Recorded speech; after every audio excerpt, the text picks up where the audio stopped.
A $400 drone, the kind a 16-year-old buys to film skateboarding videos, just destroyed a $4 million battle tank. Not in a movie, not in a simulation. In an actual war on actual terrain, watched by millions of people on the internet in real time. The crew had no warning. The systems designed to detect incoming threats were never built to see something that small, moving that low, costing that little. And when the smoke cleared, the most expensive military-industrial complex in human history, a system that costs $10 trillion a year globally to maintain, had been outmaneuvered by a hobbyist toy from a consumer electronics catalog. This is not a story about war. This is a story about one of the most predictable, preventable catastrophes in the history of business. And the reason it happened has nothing to do with technology.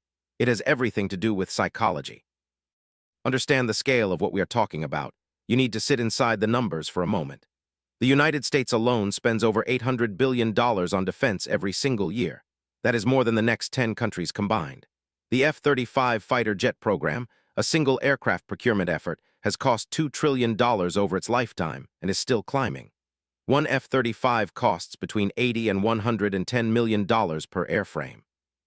A single M1 Abrams tank runs about $10 million. A Patriot missile battery, the kind designed to shoot down enemy missiles and aircraft, costs between $1 and $2 billion per battery, and each individual interceptor missile inside it costs around $3 million to fire.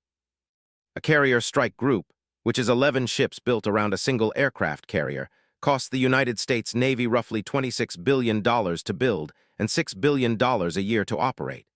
The people who design and build these systems, Lockheed Martin, Raytheon, BAE Systems, Northrop Grumman, General Dynamics, are some of the most powerful corporations on Earth.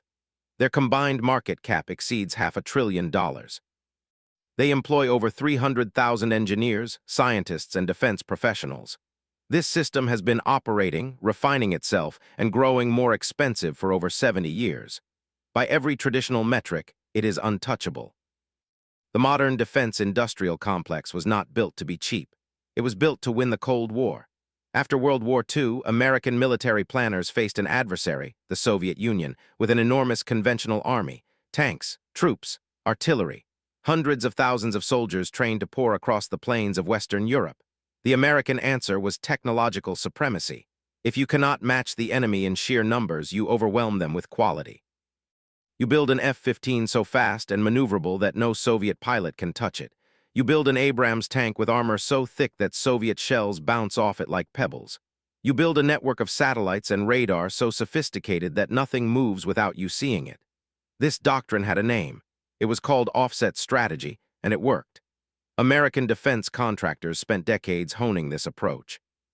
The Pentagon procurement process built around it was methodical, institutional, and extraordinarily expensive. A new weapons program could take 10 to 20 years from concept to deployment. It required congressional approval, multi-year funding cycles, a web of subcontractors spread across dozens of congressional districts for political protection, and layers of testing and oversight that would make a Silicon Valley startup founder physically ill.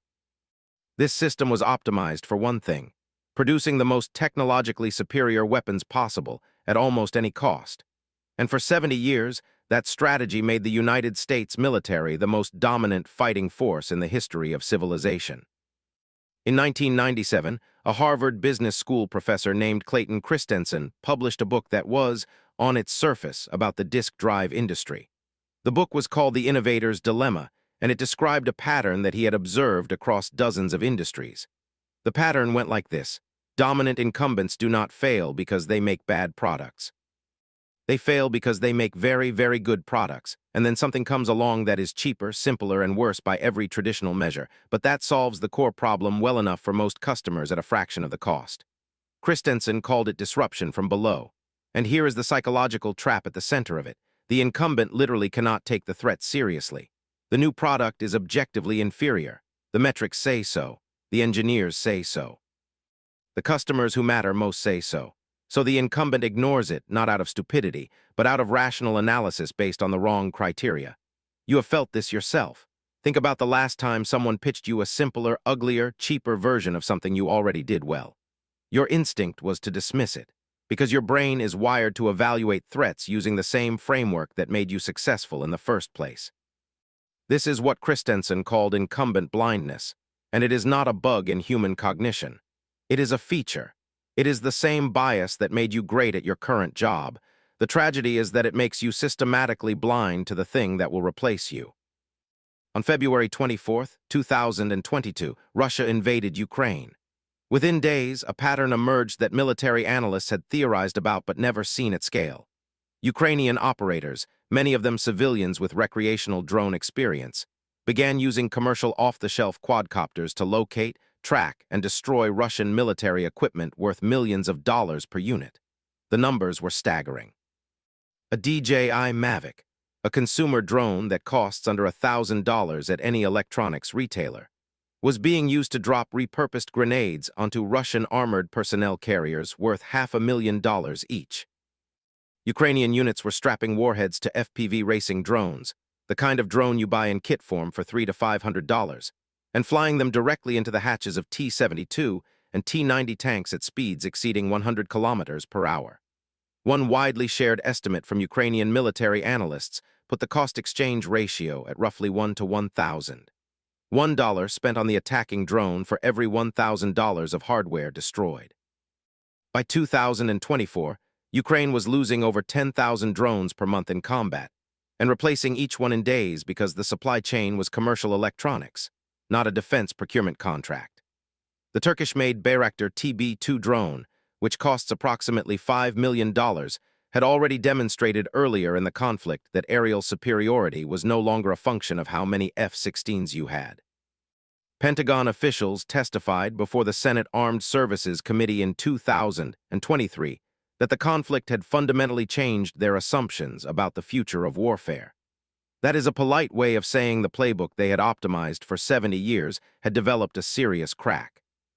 Here is the question that is now haunting every defense ministry and procurement office on Earth. How do you defend a $3 million missile battery against a swarm of $200 drones? You cannot shoot them all down. Each interceptor costs more than the target it destroys. You cannot jam them all. Consumer drones increasingly use encrypted, frequency-hopping signals designed to resist interference. You cannot simply buy more expensive planes and tanks. They are now the most expensive targets on the battlefield. The cost curve has inverted. Defense against cheap drones costs dramatically more than deploying them. The Pentagon recognized this problem and launched an initiative called Replicator in 2023. A program designed to field thousands of cheap autonomous drones of its own within 18 months. Meanwhile, defense startups like Anduril Industries and Shield AI, founded by people who spent their careers in Silicon Valley rather than defense contracting, have raised billions of dollars on the premise that the old model is broken.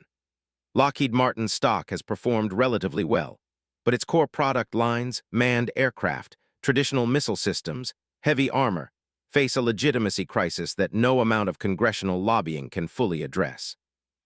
The innovator's dilemma is playing out at the most expensive scale in human history. The insurgents are not a rival superpower.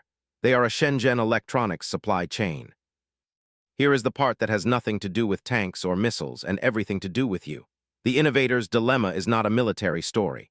It is the story of Kodak and digital cameras. It is the story of Blockbuster and streaming. It is the story of every taxi company that looked at a college kids app in 2009 and said, "That will never replace a licensed, professional, regulated driver." The disruption always looks the same. It comes from below the cost curve. It is simpler, cheaper, and objectively worse at the things that currently matter until it is not. And by the time it is not, it is too late. The question Christensen urges you to ask is not, is this threat good enough yet? The question is, what is the cheapest, simplest version of my product that solves 80% of the job my best customers are hiring me for? Whatever your honest answer is, that is your existential threat. If you run a marketing agency, your $300 drone is an AI tool that writes a good enough campaign brief in 30 seconds. If you run a law firm, it is a document review tool that replaces 4 junior associates. If you sell software, it is an open-source library that does 60% of what you charge for. The incumbents who survive disruption from below are the ones who find that threat themselves before the market does. The ones who do not are still explaining, decades later, why their solution was technically superior to a world that has already moved on. If this changed how you look at your own industry, subscribe to Why They Succeed. Every week, we break down the psychology behind business success and failure so you recognize these patterns before they cost you everything. Next week, a company that had the highest customer satisfaction scores in its industry, quarter after quarter, right up until the moment it went bankrupt. Subscribe so you do not miss it.